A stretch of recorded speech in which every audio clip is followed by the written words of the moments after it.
Hello and welcome to Tiein TV. Now, this is Sunday again, and this is a machinery tour again. This is called the miscellaneous machinery tour because it rolls off the tongue so sweetly. Don't know what part it is because I've had enough of doing tours now, but it's something. But we're just going to, in no order, we're just going to wander around the yard and show the other gear that we haven't shown yet. So this is our Teagle XT48 2-bag spreader. And we love her. I love her. Do you love her? I love her because she's so simple. Simple, effective, doesn't rust. So anyone that's sort of looking at this now going, oh my god, we did not expect to see one of these, honestly this thing's bomb proof.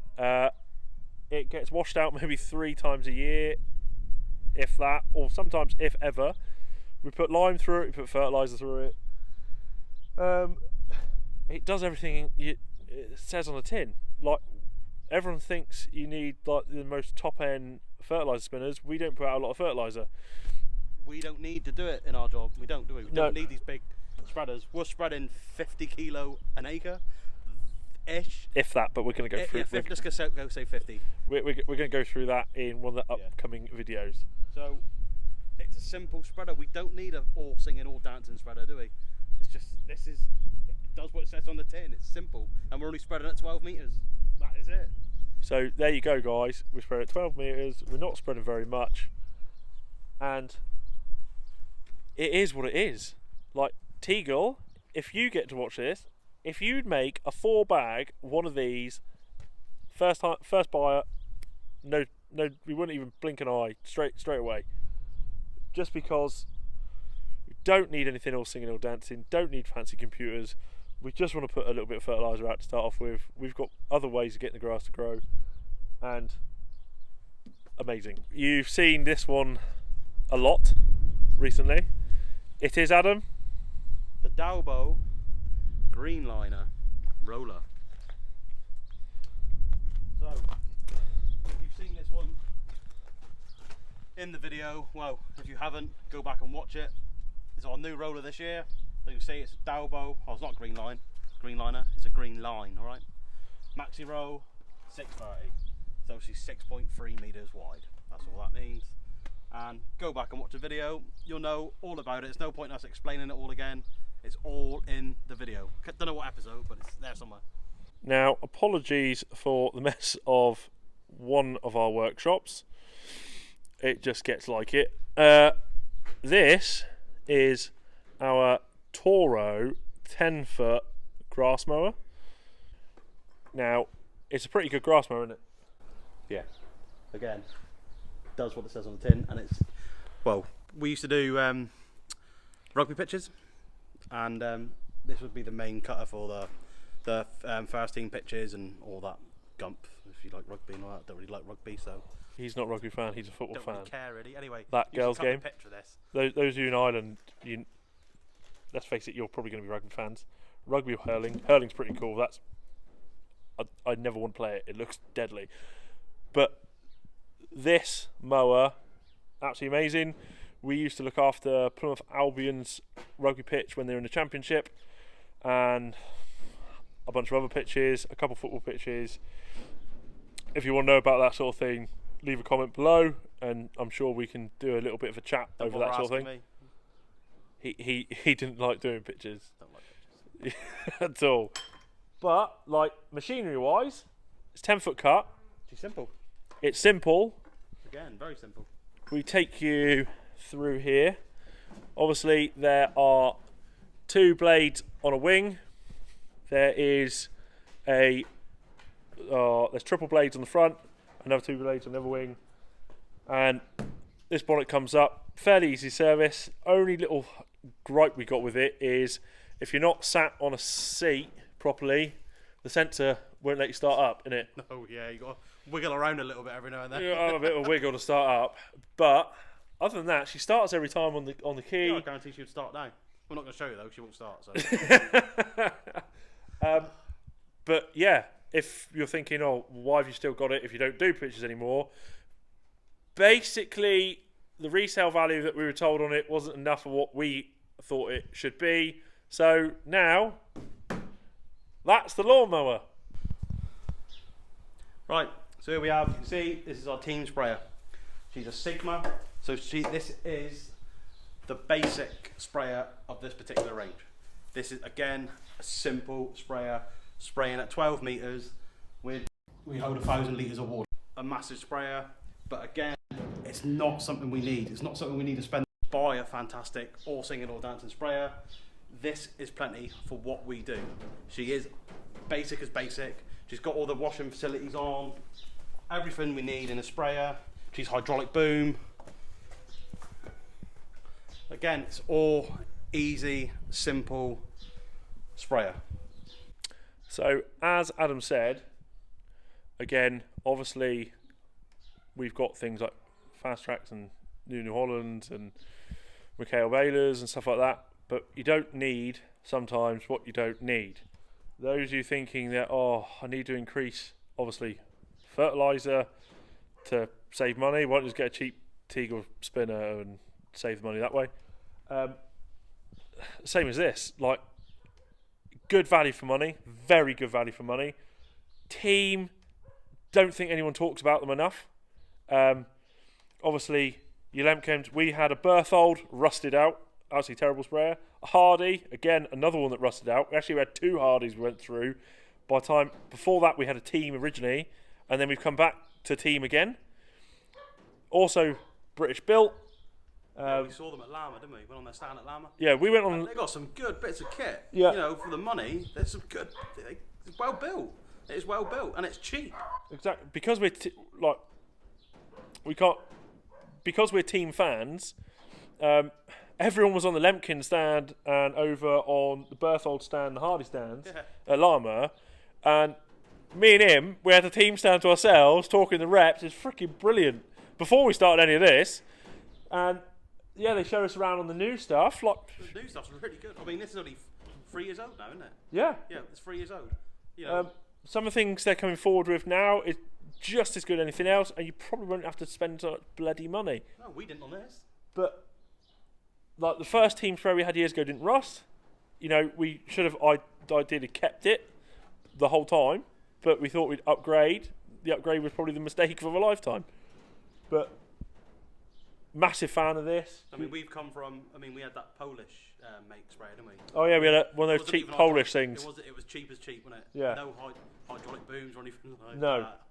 We had one of those briefly for a while, but then when obviously all the licenses and stuff and having to have sprayer MOTs changed, that we had to go get something a little bit better. But that did the job for ages, just a cheap Polish sprayer. We don't need anything fandango, do we? Yeah. We just don't need it. So any of you young lads, again, we keep talking to you guys. If you're starting up, just go get yourself a cheap 500 quid, £1,000 new sprayer, because then that obviously covers you in the whole MOT thing, and you know will last a little while, and then upgrade later on. It's, you know, unless you've grown a ton of corn, which we're not, all we want to do is spray out docks. We don't need much else. See what I mean? You vintage tractor lovers, we do have something old here too. Right, so here we have the Ford Dexter.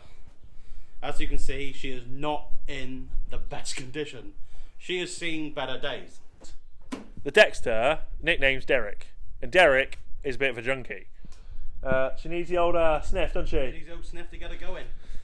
But we think one day maybe we might bring her back to life. One day, yeah. One day, if we get round to it. The exhaust is in your face. But there you go, guys. There is a little bit of old hidden here. Yeah, there's barbed wire wrapped around drums, which we don't do enough fencing, so it just lives in here. We don't know why. But it does. I think we need to scrap it, don't we? Yeah, I think we need to do something. We are going to use it, are we? No. He hates fencing. Don't like a lot, really. Right. Our McConnell Hedge Trimmer, 65. So she's 6.5 metre reach, and she's got a 65 horsepower pump. She's got a standard flail head on her. We're using the F14 heavy flails, which in my opinion, I don't think it does a very good job as like the F10s did. Yeah, so the F10s, I do think they have a better cut, because I think the F14s are too heavy, so it takes a little bit of power out of the rotor. But that's my opinion. If anyone else has any opinions on them, let us know. Leave a comment, and it'd be interesting to see what you all think. So this is our Mower uni drill.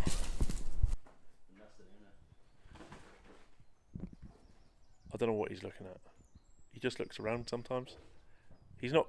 I think it's because he's not used to being that high up. Oh, I'm looking at some dogs. So he's like looking at the view. You looking at the view? Oh, It's a nice view. just looking at me doves. Right. So as I was saying, this is our Mower uni drill. It is completely mechanical. All mechanical. It is, again, so simple and easy to use. So this thing is absolutely incredible. Very, very simple system. I'm sure we will drill something again at some point. Obviously, as you can see, it's not been out for a while. We haven't drilled anything for 2 years. Something I'll get into another, else I'm just going to go off on one, and we all know what that's like. You can send them to sleep. It's so rude. Anyway, dead simple. Obviously, seed goes down the pipe, down the slot, created by the disc, and then resealed. Boom, done. Every time. Sorry, the dog is being an asshole again. Shut up! And it's always your dog. Always my dog. I had 5 to choose from. Joe's in. And he lost. Anyway, so this thing is an absolute dream. Simple to use. We thought about getting rid of it, and every time we do, we can't. And they don't make these anymore. And they don't make these anymore. I think Unidrill or Moore's Unidrill, they were bought by Sky. Yeah, I think they were bought by Sky, which is owned by Sulky, however anyone wants to call that. But again, we love this bit of kit. Simple, does the job. Anything from you? Again, simple. Only issue is we have with her is because she's gravity fed down with the seed on the plastic. Can you see down here, Justin? Where the what was it here? Where the tubes go down, the rubber tubes, they get really brittle. And if there's a spider's web in there, the seed won't go past the spider's web. So you've got to make sure the tubes where the seed goes down are clear all the time. Like before we use this now, this all gets stripped down, hoovered out, all the tubes get hoovered out. It's a ball ache of a job, but you've got to do it with these, else the seed just doesn't flow down properly. But if she has a little bit of a wash, she comes up pretty much good and new. But we've had her for 7 years, and for the amount of drilling we do, we aren't looking to get rid of her. The best thing with her, you can go straight in to obviously lay ground. So if you just cut, you can go in and direct drill.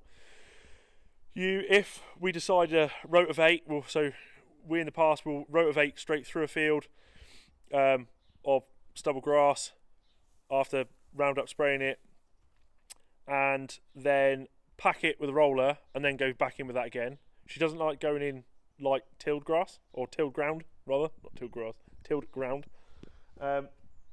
She doesn't like it loose. She likes something to be able to bite into. Right, so as you can see, we have our Timberwolf SX200 shredder. She is a bit poorly at the moment. You see her covers off. Stop doing that. Looks like you got a twitch. She is poorly at the moment. Her feed rotor. These people actually like you. They want to hear you. No one likes me. The feed rotor on the conveyor isn't going forward, so we've narrowed it down to the engine not getting enough speed to it. So the conveyor, we bypass all the conveyor. That's all working. So for some reason now, either we've got a bearing that's gone on it, or the actual speed of the engine needs adjusting up. Either she's not getting enough air and fuel in it, so now we've got to look at the air filter and the fuel filter, and hopefully something as simple as that will fix it, but we shall see. Here we have our mooting, or someone correct us. You're not going to hurt our feelings. This is our mooting flail topper. It is 8 foot wide. Yeah. Heavy duty version. Heavy duty. It is built like a tank. Absolutely built like a tank. Before this one, we had an Aussie flail topper, which again, that was awesome as well. We had the heavy duty one of those. If you got one of the heavy duty ones of those, great purchase by you. If any of you are looking on the other end of the scale of a second-hand flail topper to buy, honestly look for the Aussie. Got to be heavy duty one. But buy the heavy duty one. Don't buy the other one. Okay? Find out if it is the heavy duty one. Buy that one. The other one will fall to pieces on you, especially if it's second hand, in minutes. The heavy duty one, we had ours here for what, 12 years? Yeah, it's brilliant, wasn't it? 12 years, and all that went wrong on it was a roller, wasn't it? Yeah. We rebuilt the roller on it, and she was good to go again. So the roller, the simplest part of the fix, was the bit that went wrong. Flail, absolutely phenomenal. This thing, it's just evil though. It's just a totally different animal. I mean, before we bought it, wasn't it? Because obviously, again, this is a purchase from Hulse of Honiton.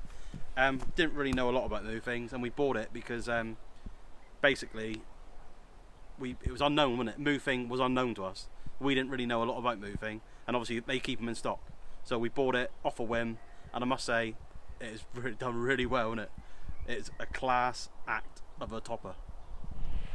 But yeah, we use this mostly for things like horse paddock maintenance, with other few things. Right, now this, for all of you that watched our beef episode, and the amount of feedback we had on that was quite incredible. We weren't quite expecting that on all forms of social media.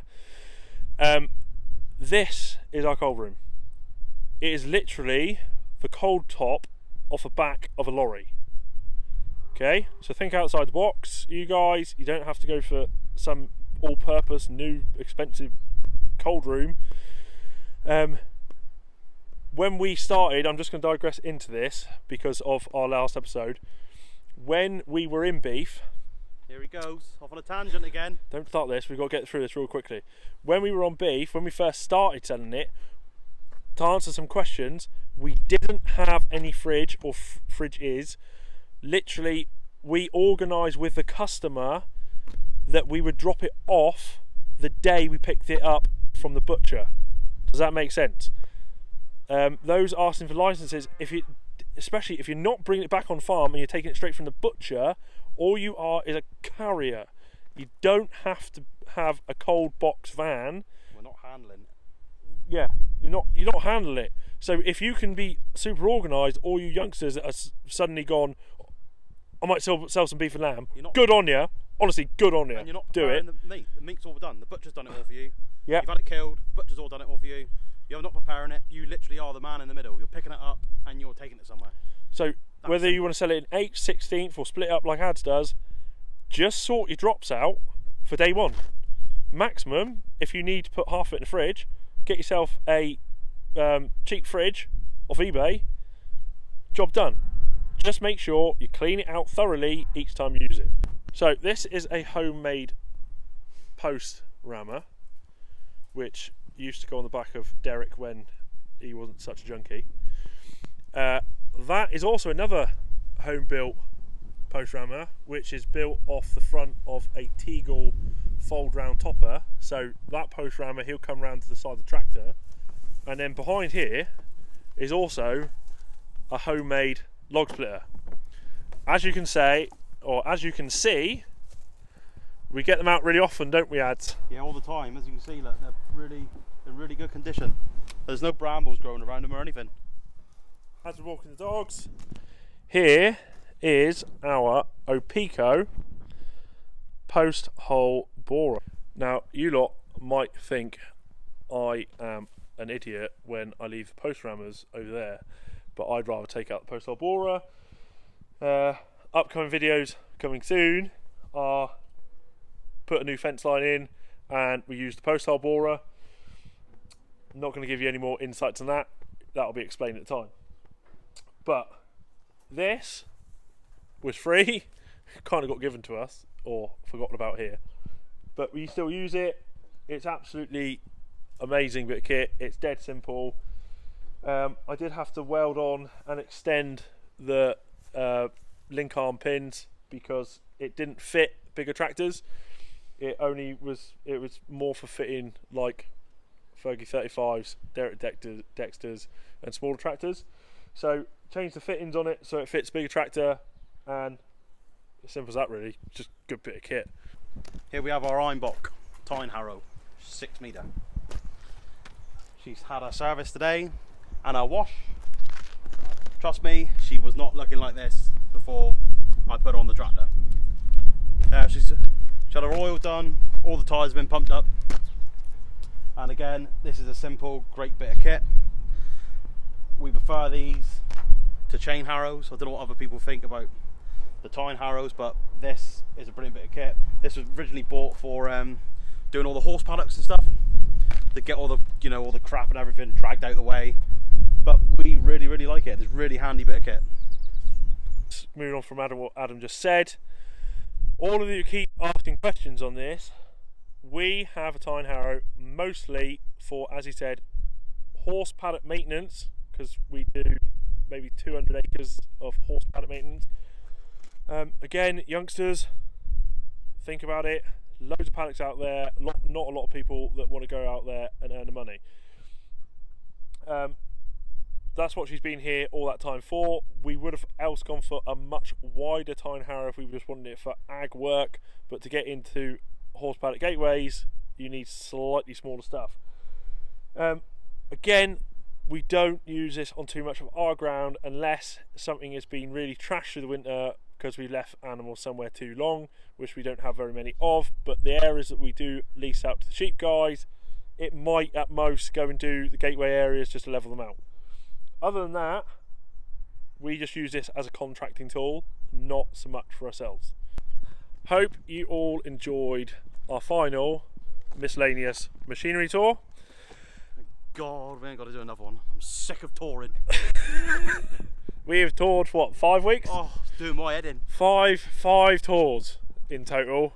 Just, well, because you guys wanted to see everything more in depth. Anyway, as you can see on me, there's a change of hat. Today, massive surprise to us, we were sent a box of some hats and some mugs to say thank you for things that we said on behalf of Miguel.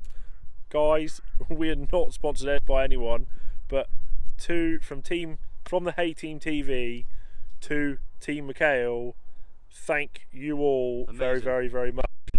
Yeah, a bit of shock. I'm actually speechless, but huge thank you for that. Right, if you haven't yet done so, please subscribe, ring that bell, like or unlike, and anything you see in this video, leave a comment below. And Adam, just want to do a little bit of a shout out, please. That's all right. We've come to know Liam at Case Farms quite well now, and he's a good lad. Got his own channel on YouTube. So if you could do us a massive favour and help him out with his subscribers, could you go over and look at his channel? It's a really good channel, and I think he deserves a lot more subscribers than he's got. So it's Liam at Case Farms, and we will put a link in the description below. And it's Case Farms as in apostrophe on the farms. Yeah. Other than that, until next time, thank you all for watching, and we will see you in the next one. Cheers.